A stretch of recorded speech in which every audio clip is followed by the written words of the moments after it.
wabarakatuh. Assalamualaikum warahmatullahi wabarakatuh. Waalaikumsalam warahmatullahi wabarakatuh. Selamat siang semuanya. Siang, Bu. Gimana nih kabarnya siang-siang panas-panas? Alhamdulillah, Bu. Ibu, udah ngantuk? Iya. Ya walaupun udah ngantuk, disemangat-semangatin ya tetap ya. Iya, Ibu. Bu. Karena kita bakal belajar tentang materi yang cukup menarik kali ini tentang sistem kepercayaan nenek moyang. Tapi sebelum itu, sebelum belajar, alangkah baiknya kita berdoa dulu kali ya. Ayo kita berdoa dulu. Boleh ketua kelas ya, disiapin.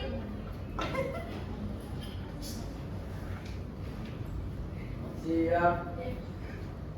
Sebelum kita memulai, alangkah baiknya kita berdoa terlebih dahulu.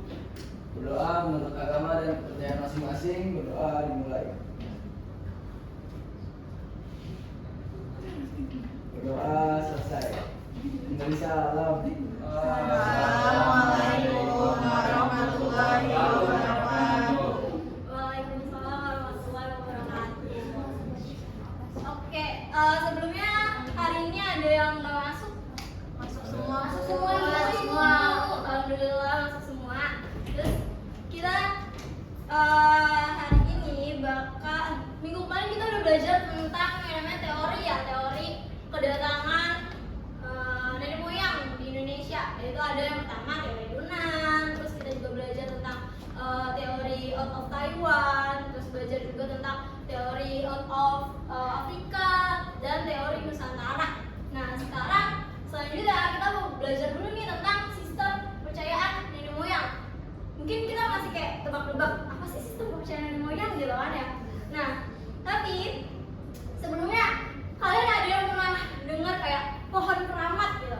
Pernah dengar gak? Pernah kan, kayak misalnya kita udah duduk nih di bawah pohon beringnya, terus jangan duduk di pohon beringnya, itu pohon keramat tahu gitu kan.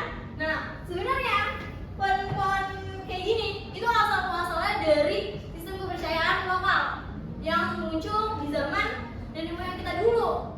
Nah apa aja sih sistem kepercayaannya? Nah ini bakal kita bahas sekarang.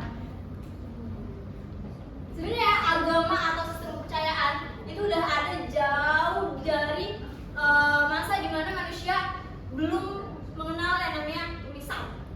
Nah, di zaman ini atau biasa disebut sebagai zaman praksara, itu sebelum aksara itu tulisan. Berarti masa dimana manusia sebelum mengenal yang namanya tulisan.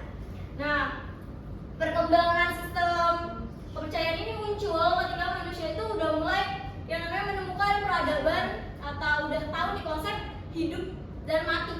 Nah ketika udah tahu hal tersebut, makanya dia berpikir kalau ternyata di dunia ini tuh ada unsur-unsur yang bisa mengakibatkan atau menguasai gitu kehidupan manusia. Nah, makanya timbullah suatu sistem yang dinamakan sistem kepercayaan.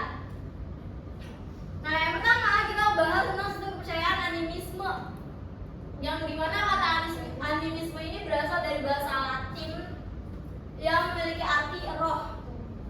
Nah terus kepercayaan animisme ini diartikan sebagai sebuah sistem pemujaan terhadap roh leluhur, dan kepercayaan ini tuh muncul ketika mereka yang manusia purba ini udah mulai memahami sebab-sebab gejala alam yang terjadi. Misalnya kayak ternyata ada tuh yang namanya gunung meletus. Kira-kira gunung meletus bisa terjadi tuh gara-gara apa? Dia udah tahu nih kayak bencana-bencana alam terjadi tuh ada sebabnya. Nah terus karena hal tersebut dia mulai percaya kalau sesuatu yang terjadi di dunia ini itu ada sebab dari yang namanya roh. Maka dari itu agar mereka dapat bisa beraktivitas dengan nyaman, bisa berkebun atau berburu dengan nyaman, makanya dia mempercayai kalau roh itu yang bisa memberikan mereka kenyamanan, kesehatan, dan keberkahan gitu. Makanya dilakukanlah tuh yang namanya ritual kayak pembacaan doa, terus pemberian sajen, dan bahkan kayak menyerahkan korban atau tumbal gitu. Nah terus di sini karakteristik manusia purba yang menganut paham animisme itu adalah mereka yang selalu memohon perlindungan yang seperti kayak kesehatan, terus kesuburan, terus keselamatan dan lain sebagainya. Kita lanjut. Jadi kan tadi animisme udah. Kita lanjut yang kedua. Ada yang namanya dinamisme. Kalau dari kata-katanya aja dinamis gitu ya. Berarti asal katanya dari bahasa Inggris yang dimana dari kata dinamik yang berarti daya, kekuatan atau dinamis. Nah, dinamisme itu artinya adalah kepercayaan terhadap benda-benda tertentu yang dianggap memiliki kekuatan atau kekuasaan gitu. Yang mana misalnya benda itu tuh kayak punya kekuatan supranatural lah, istilahnya kayak gitu. Nah, seperti tadi yang kita bahas di awal-awal kayak pohon-pohon besar, terus batu besar dan lain sebagainya. Nah, terus di sini unsur dinamisme manusia purba itu lahir dari ketergantungan manusia terhadap kekuatan lain yang berada di luar dirinya. Kayak misalnya gak beda jauh ya sama ditemukannya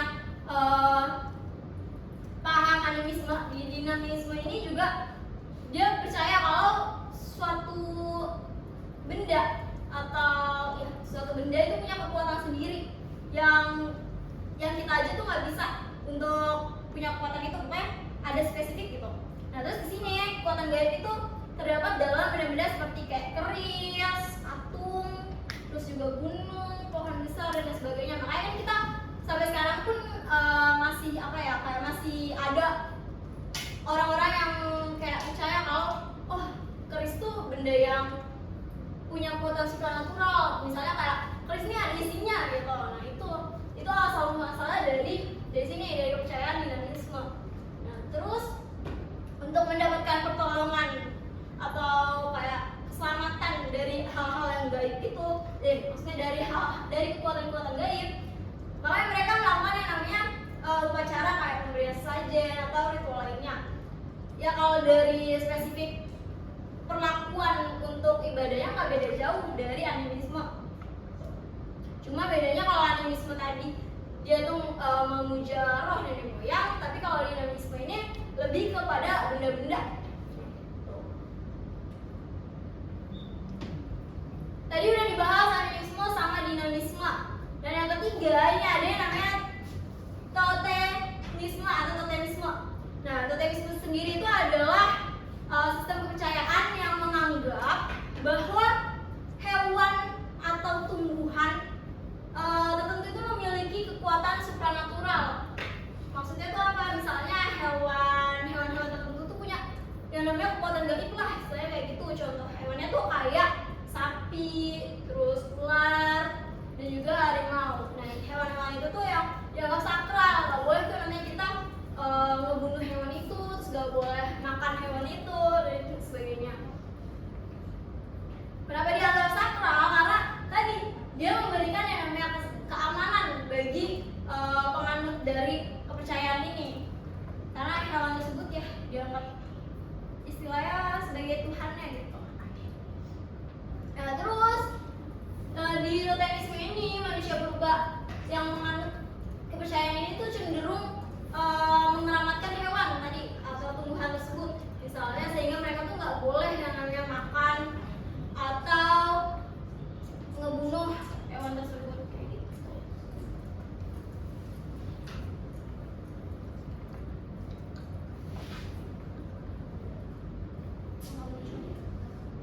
Oke, udah.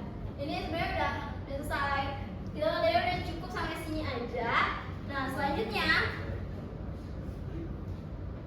ada tugas dimana kalian dibentuk menjadi berkelompok. Kan total dari kelas ini 36. Jadi kalian dibentuk menjadi 6 kelompok. Nah, terus di dalam 6 kelompok itu ada 6 anggota. Nah, nanti masing-masing dari kelompok ya, ini ada panduan ini. Kita masing-masing kelompok itu diminta untuk berdiskusi. Sesama anggota itu boleh berdiskusi. Terus untuk menjawab beberapa pertanyaan. Dan pertanyaan-pertanyaan ini bisa dikasih referensi sumbernya tuh dari internet, kayak jurnal atau dari buku, itu boleh. Terus pertanyaan ini ada sedikit sebenarnya, cuma ada 2.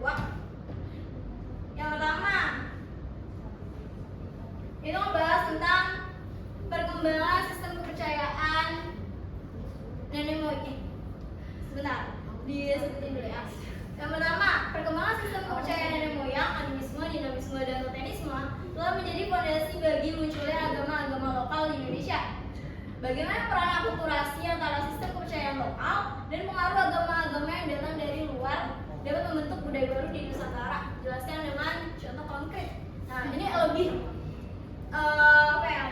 Ini lebih susah sih sebenarnya pertanyaannya karena beda jauh dengan yang dijelasin tadi. Cuma inilah fungsinya berkelompok biar kalian bisa berdiskusi.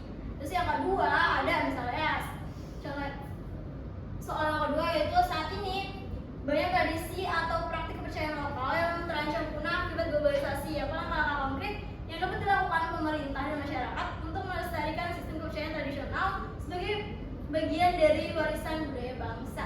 Nah itu pertanyaan yang bisa didiskusikan buat masing-masing kelompok. Batas pengerjaan sampai hari ini, jadi boleh kalian berdiskusi dulu masing-masing kelompok. Sudah ya, udah diskusi ya. Oke, kalau udah mulai dikumpulin di depan hasil kerjaannya, mungkin karena waktunya udah mepet ya, kita simpulkan dulu apa yang tadi kita pelajarin. Kira-kira ada yang mau menyimpulkan? Tidak. Oh, gak ada mau. Ya udah. Tadi kita udah belajar tentang sistem kepercayaan, di mana ada yang namanya animisme. Animisme itu kepercayaan terhadap ya memuja roh nenek moyang. Sementara dinamisme tentang benda-benda, betul. Kalau totemisme tentang ya untuk hewan dan tumbuhan. Ya secara singkatnya kayak gitu ya. Oke, udah. Mungkin karena udah selesai juga, jam pelajaran juga sudah habis dan kita sudah sampai penghujung pembelajaran, udah disimpulkan juga. Dan kalau ada yang mau ditanya boleh. Ada yang mau ditanyain? Tidak ada. Aman? Oke. Jadi cukup sekian materi tentang sistem kepercayaan nenek moyang. Untuk minggu depan kita bakal bahas tentang materi baru lagi, yaitu tentang persebaran suku bangsa nenek moyang di Indonesia. Nah, kurang lebihnya untuk hari ini mohon dimaafkan kalau ada salah-salah kata. Siap, dimaafin Ibu.